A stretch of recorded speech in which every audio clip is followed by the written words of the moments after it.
My life began on March 20th, 1928, when a single mother brought me to Spokane to birth me and left me at a children's home. She did ask whoever adopted me would look for musical talent.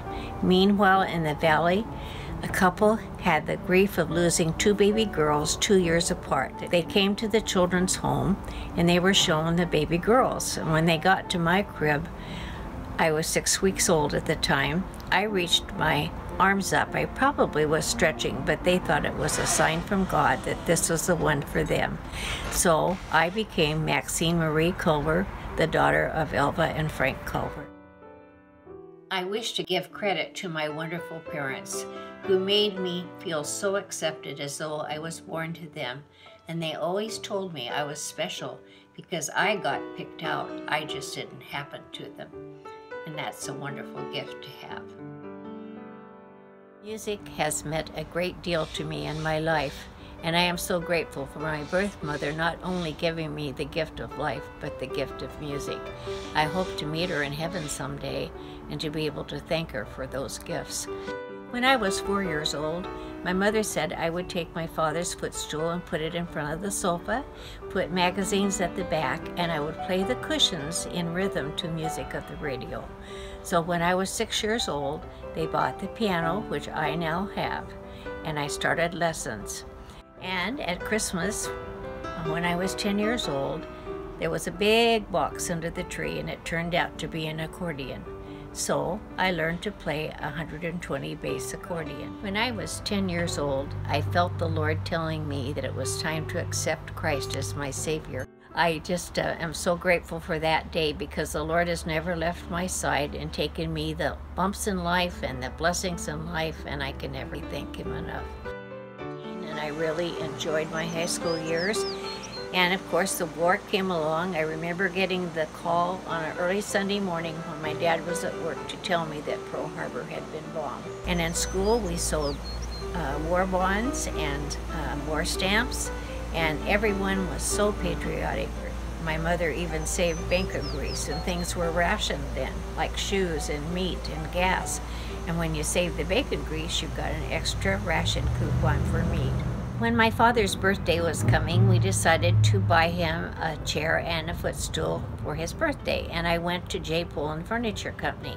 There, a very handsome young man waited on me, and he's the one that delivered the furniture. I went in to make a payment. He already knew my name and my address and my phone number, and he had told his mother he'd met the girl he's going to marry. And on June 3rd, 1950, we were married. We had a beautiful wedding in the Presbyterian Church.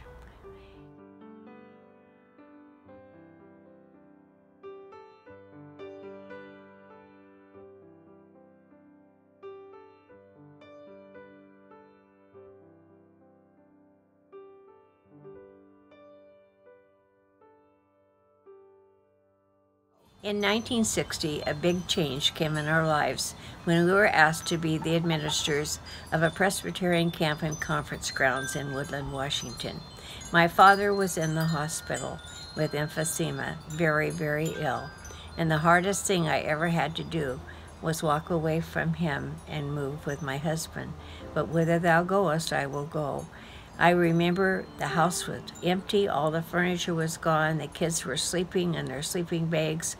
Howard was on the hardwood floor and a quilt under and over him. And I went in the guest closet and I just wept, and I told the Lord, I can't do this. But the Lord gently led me through it, and we have had a wonderful experience living in Woodland and raising our children here. Sometimes when you're going through difficult times in your life, you don't realize how the Lord is leading you till you get past it. He never lets go of us, ever. And I'm so grateful for that. I had an interesting experience when the principal of the elementary school came to me and said, we need a music teacher who likes children and would help children to like music.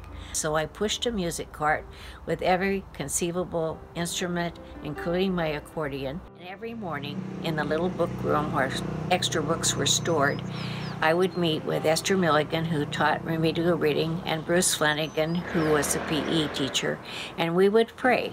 together for the day so that things would go the way the Lord wanted it as we worked with all these different children. I had more than 500 kids every week, and some of them twice a week. Sometimes you had kids that came to school with no socks, and so you could secretly put socks in their desk when they were out at PE or something and help them in this way, and they never knew where it came from. It was a real opportunity to show God's love to these children. Later on, Howard developed Parkinson's. It started with a stiffness in his neck and one of his hands not really working so right. I decided that I should retire from teaching while they still wanted me. And it was hard because I loved what I did, but I wanted to spend time with my husband. He had really had a difficult time with his Parkinson's, and he was very kind in waiting for me to get home from school. I would go home at noon and feed him and go back and teach. But I felt it was important to spend time with him. In January of 2005, the 21st day of the month, my dear husband Howard went to be with the Lord. In October 21st, the same year, my dear daughter Lynn, who had suffered from cancer, went to be with the Lord also. Sending two to heaven the same year would have been almost impossible for me had I not had the Lord beside me, giving me peace and the confidence that they were with Him. I really feel sorry when people go through life blaming the Lord for every bad thing that happens and never thanking Him for all the blessings there are. But it's so important to realize who is the one who is the abiding presence in your life when you allow Him to be so. One of the things the Lord did for me is when I was young, I always wanted to have a big family because I was an only child. The Lord filled my quiver to overflowing, and I am so grateful for that. Every morning finds me sitting on the love seat with my dog Buddy beside me, praying to the Lord. I cover all my family, my friends, those who are ill, etc., because it's important to remember each one. And my prayer is that every one of my grandchildren and great-grandchildren will accept Jesus as their Savior. It is my desire, and I know it's the Lord's desire, to have them seek Christ and allow Him to be their Savior. All my children are saved, and their spouses, and that's a great comfort to me, because I want them all to be in heaven.